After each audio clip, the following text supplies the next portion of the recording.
Hello and welcome to Concordia Today. I'm Sherry Claridge. And I'm Annick Lucier. Coming up later in the show, we'll have an interview with Bill Mariani, a young up-and-coming film producer in Montreal. But first, the news. Annick? Concordia is mourning the tragic death of Mary Tarleton. The 49-year-old had been working at the registrar's office since 1963. She died on January 28th of complications from Streptococcus A. This strain of Streptococcus is not the same virus that took the leg of Bloc Québécois leader Lucien Bouchard. Concordia cinema students have been petitioning the university for years to improve the hazardous conditions in the Fine Arts building.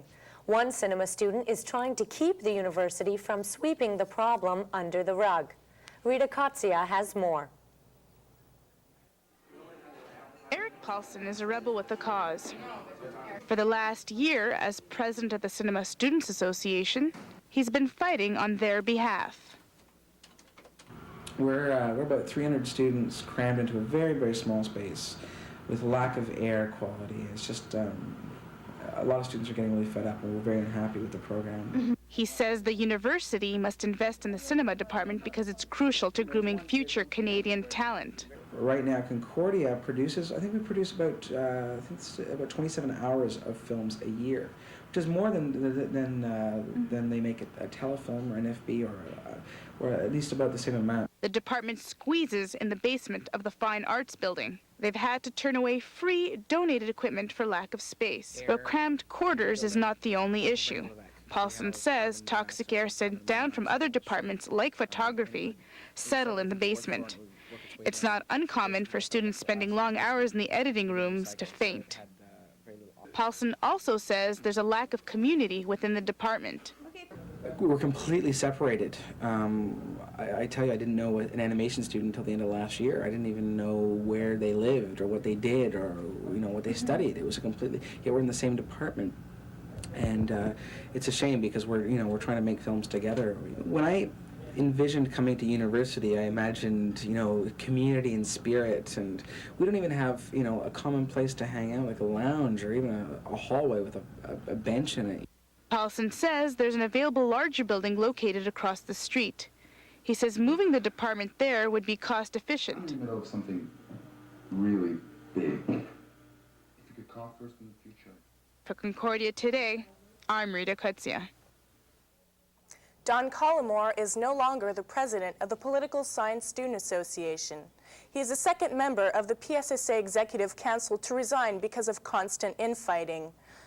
Earlier this term, VP Internal Shefik Mina also quit. Maury Jacobs, once VP External, is now interim president. Though the resignations come as no surprise, it was only confirmed on January 26th. For now, the PSSA plans to go ahead with scheduled events and planned speakers. Finding a job in the 90s is not getting any easier. Career planning professionals say networking is the way to go. Concordia's mentor program helps students break into the job market. With more, here's Lauren McCallum. Students often look to teachers for help in getting a job, but with large classes, it's often difficult to get the help they need before leaving university. Concordia's Alumni Association has done something about it. They've recruited 90 volunteers who have made it in the real world to help students find jobs. Gabrielle Korn is the Assistant Director of Alumni Affairs. She helps direct the mentor program. By meeting a graduate who is in the field, they can give a perspective on what the job market is like today. Alumni and students interested in the program need only sign up at the Alumni Affairs office downtown. Even though the national demonstration against Lloyd Axworthy's reform is over, students are still fighting the proposed Green Paper. On January 23rd, the Concordia Student Union Council passed a motion. This motion asks student groups to lobby their local members of parliament in a part of a cross-country-wide effort. Students are asking MPs to vote against any action that would restrict university funding. They are also calling on members of the opposition to speak out against it in parliament. Metals, glass, plastics, and paper are all recyclable materials, but unfortunately, they don't recycle themselves. A new system at Concordia is making it easier for students to participate in this worthwhile practice. Jennifer Goldfinch has this report. Concordia students have not always taken advantage of the school's recycling program. but a new, easier system allows people to put plastics, glass, and cans in the same bins. Duff Anderson is recycling coordinator at Concordia University. I don't think that the university is supposed to recycle for anybody, but they do have an obligation to provide recycling services to anyone who wants to live that lifestyle. Both mixed and paper recyclables are collected weekly by the school and picked up by outside companies. The school actually makes more than $7,000 a year for its recycled paper. But Anderson says students are not recycling nearly enough, considering their daily routines. The student group is the loudest, but also the weakest. They take on obligations and they seem to back off whenever other priorities come into play. Concordia's recycling committee is still in its developmental stages. Through hard work and education, Anderson and the recycling committee hope to have everybody at Concordia soon participating in the 3 R's: reducing, reusing, and recycling. For Concordia Today, I'm Jennifer Goldfinch. In other news, employees of the Concordia Student Association are fighting to keep their employees' union. The union has been without a head executive since its president resigned last December. The Quebec Labor Board was called into a meeting last week to determine if the union still has the support of half of its employees. If the union does not have majority support, it will be disbanded. The Quebec Labor Board has not made any official decision as to the future of the union. Concordia University students are heating up their winter with salsa and merengue lessons. Adriana Brasileiro has this report. Some Concordia University students have discovered the sensual rhythms of the tropics. They are beating the winter blues with lessons in merengue and salsa. The dance lessons offered by the Latin American Students Organization are a great way to take a break from school. So if you want to make your winter more caliente, contact the organization. For Concordia Today, I'm Adriana Brasileiro. The Latin American Students Organization is located at Annex Q at the Sir George Williams campus. For more information, call 848-3532. Patrick Thériault usually puts his muscles to work, but now the Concordia wrestler has also put his looks to work. Thériault volunteered to pose for the 1995 calendar for the telethon for research into children's diseases. The calendar is being sold to raise money for the cause. It features only male models, where Thériault is featured in May and in February. Thériault says he was happy to do the calendar and likes the thought of helping kids. A group of Concordia students were sent to prison on January 31st. They had committed no crime. In fact, they volunteered to go to the medium security Archambault institution. It's part of Concordia's prison visitation program. Reporter Thomas Mull spoke to one new volunteer before and after the Archambault experience. What are you expecting to find up at Archambault? I'm not really expecting to find, I'm just expecting to find a lot of confused people. I'm not really expecting too many things in particular, but I know that it'll be interesting. Have you been warned about any dangers about taking part in this program? I've been warned not to dress too provocatively. I've been warned not to exchange anything directly with the inmates. But on the whole, I've been told that they'll respect me if I respect them. Peter Cote is a Catholic chaplain who works at Concordia's campus ministry. For him, this program has many benefits to students and inmates. I think it's very successful. I think it's one of the more successful programs that we do as a department year in, year out. Security concerns kept our camera outside the prison, but David Shantz, the Archambault chaplain, said that the inmates found the students' visit uplifting. Mitz agreed, adding that her perspective of inmates has changed after the visit. Just that all human beings have feelings and, problems. After the first day of the prison visitation program, both inmates and students are calling this a success. Near Saint-Anne-de-Plaine, I'm Thomas Mull for Concordia Today. And in sports, the men's Stingers basketball team has reached first place in their division with a 7-1 record. If you're a diehard basketball fan, you can catch them in action at the Lynn University Tournament in Florida. The tournament takes place the weekend of February 10th. That's the news for this week. For Concordia Today, I'm Sherry Claridge. And I'm Annick Lucier. Stay tuned for an interview with Bill Mariani, a young up-and-coming film producer in Montreal.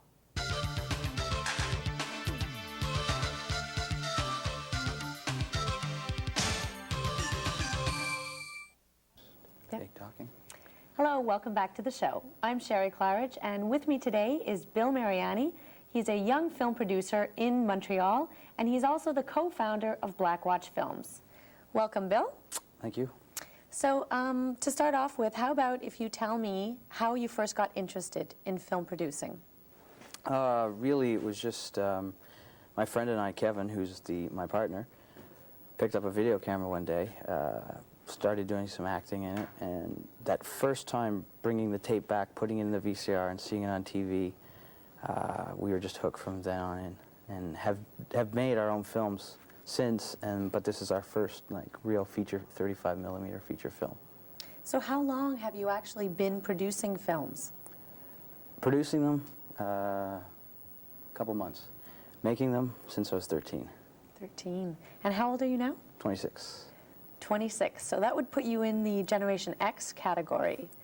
In case people aren't familiar with it, that's the category of young adults who have been told by the media that they have a rather bleak and dim future. How do you feel being labeled in that category? Well, I mean, I don't feel that I have a bleak future. I don't think that Generation X exists. It's just a label that one person put on young people, and then people have sort of grabbed onto it. Basically, because people like to have labels. When our parents were young, they put a label on them as well. What Generation X is just, I think young people are realizing that the opportunities that were there for our parents are no longer there for us. There's not enough money around anymore. So companies are not hiring people as much. So people our age have to make our own opportunities. It takes a long time to do something like that. I was 24 when I started this project, and now I'm 26, so that gives you an idea of how long it takes. Yeah. And if you could be a spokesperson, say, for Generation X, what advice would you give young adults who are starting out in the industry or just looking for a job in any field? What advice would you give them? The most important thing would be to do it, to actually do it, because about 99% of the population are people that have dreams, that never follow up on it. The biggest thing someone can do is step into it, get their back against a wall, and then move forward. Also, it's important to know that there are no such thing as problems, only solutions. Every obstacle can be overcome, and never stop. And with what's going on in the Hollywoods of Canada, so to speak, namely Toronto and Vancouver, one would think that a young film producer as yourself would want to venture to one of those cities to make it big there. Why did you choose to stay in Montreal? Well, first of all, if I was to go to Toronto or Vancouver, it would be a lot harder. Why is that? Well, because Toronto and Vancouver are so big, and there are so many productions going on, that the crews have a choice of where they want to work. In Montreal, there's nothing going on, nothing. So if someone like myself comes along with a new way of making movies, they'll accept my new way. You know, when you deal with unions, there's certain rules that you have to follow. So in Toronto and Vancouver, they're very rigid, because they can be. Here in Montreal, they'll bend the rules. Although I didn't go union in the end, but they still would have bent the rules. What about any sort of a personal attachment? Is there something about Montreal that you really like, and would you want to stay here if given the opportunity, say, the same job opportunity in Toronto as opposed to Montreal? Which would you go for? Would you stay in Montreal or would you go to Toronto? I'd stay in Montreal. Why is that? Well, I'm born here, raised here.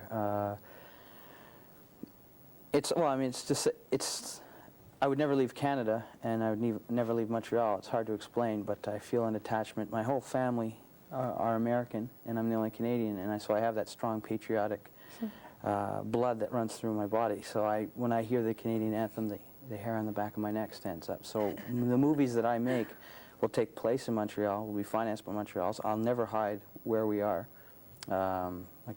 Montreal will never double for Cleveland or Pittsburgh. Yeah. It'll always be Montreal. What about as far as crew goes? Do you have a hard time finding good crew members here in the city? No, not at all. Like I said, I did not go union on this picture, but I went with students from Concordia.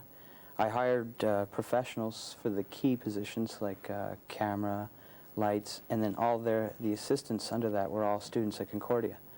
And these students not only impressed myself, but the professionals. They worked hard, 20 hours a day, never stopping, sometimes out in minus 31 weather, and they never complained.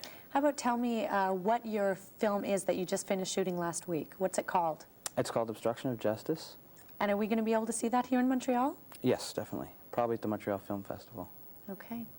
And can you just give me a brief outline of what kind of a movie it is?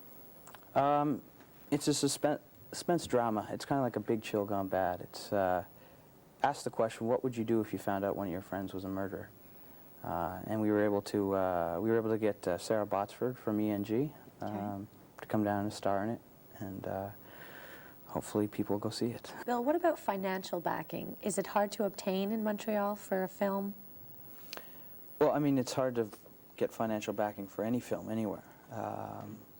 Montreal's no exception. What was difficult for us was that I mean, we're no one's, so no one was going to give us money. And we had sent scripts out in the beginning to try to get big companies to finance us.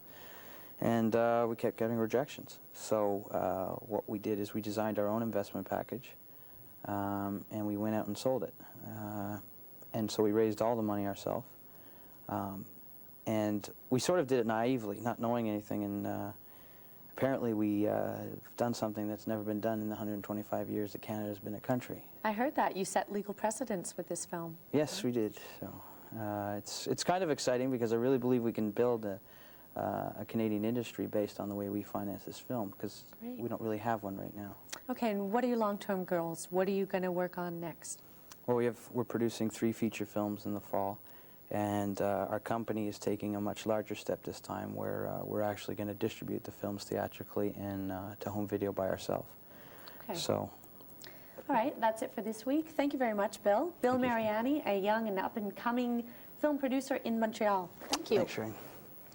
For Concordia Today, I'm Sherry Claridge.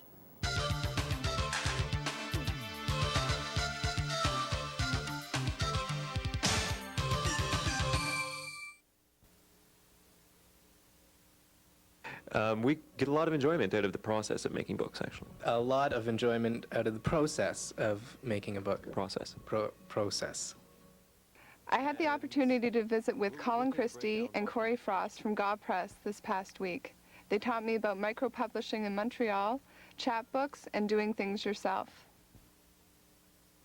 GAW Press has been together for almost 1 year and have co-produced or produced 6 chapbooks and 1 cassette. For example, was put together by students in Scott Lawrence's creative writing prose class, 426 last year in March, I guess. Hence was a project that we worked on with Michelle Power, who has a 2-year history of editing this publication. It's an annual. It's a collection of poetry by a number of people who got together. Truth, Memory, and Lies? Truth, Memory, and Lies is a book by a good friend of mine named Stephen Edgar, and he's living in London. That's Ontario, not England.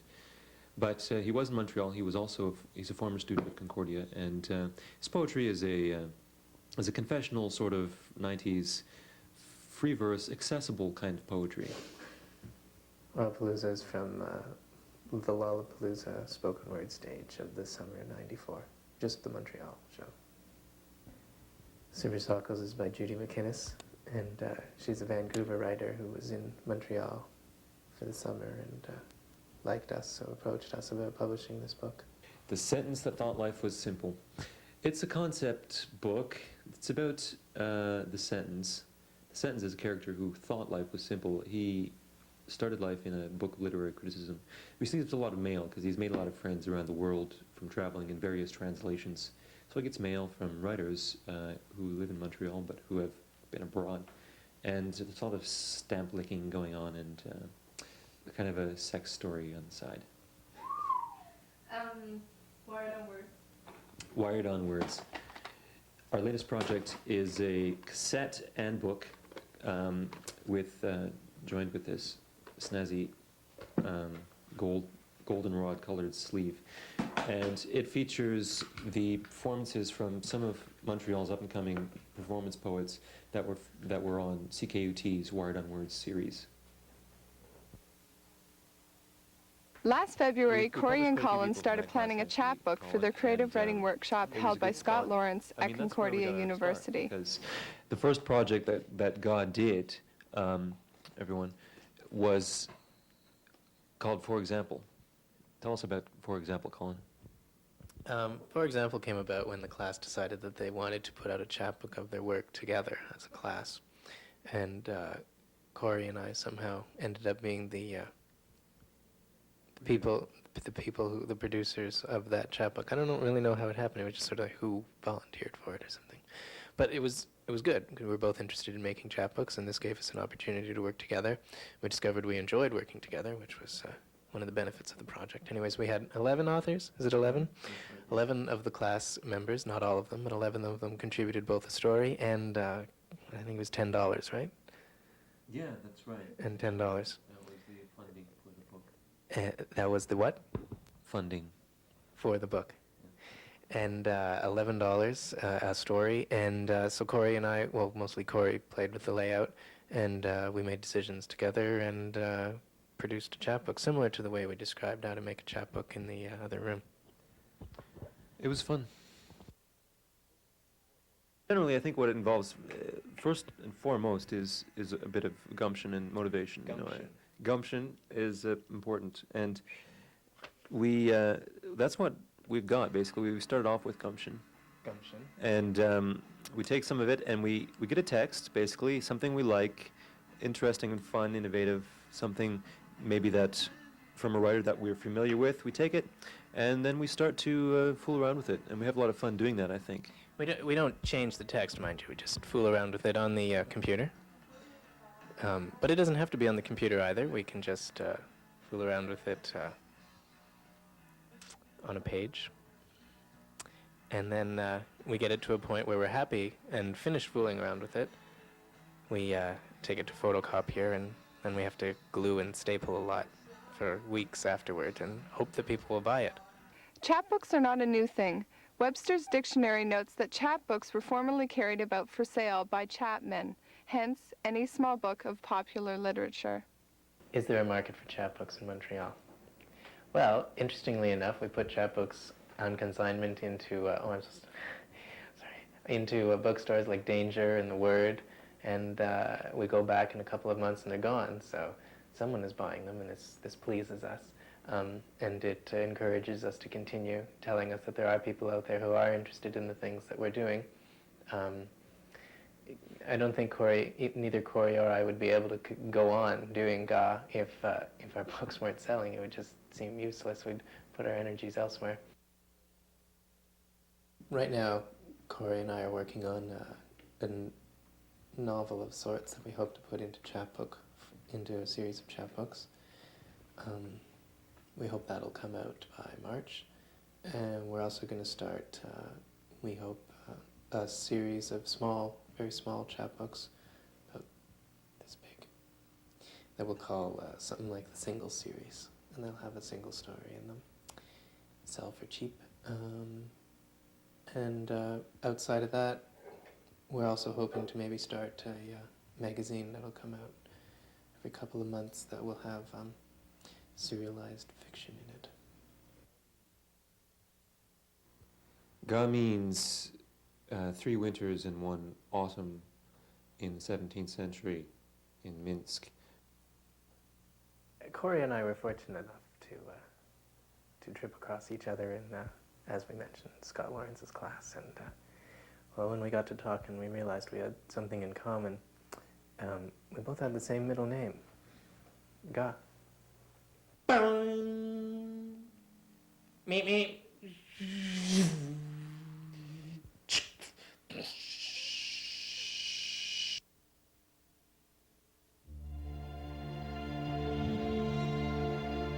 Heart disease and stroke are Canada's #1 killer. Your donations fund education and medical advances that save more lives each year. Thanks to research, he has a pacemaker. She has a grandfather. Help give someone a second chance. Please give generously to the Heart and Stroke Foundation. If you have any questions or comments for us here at Concordia today, please don't hesitate to call us at 848-3440 or fax us at 848-3441. If you have a modem, you can reach us through email at studioa@vax2.concordia.ca. Jackie Lou and Laurie Graham will be here next week, and I will have an interview with Suzanne Belson of Concordia's Ombuds Office.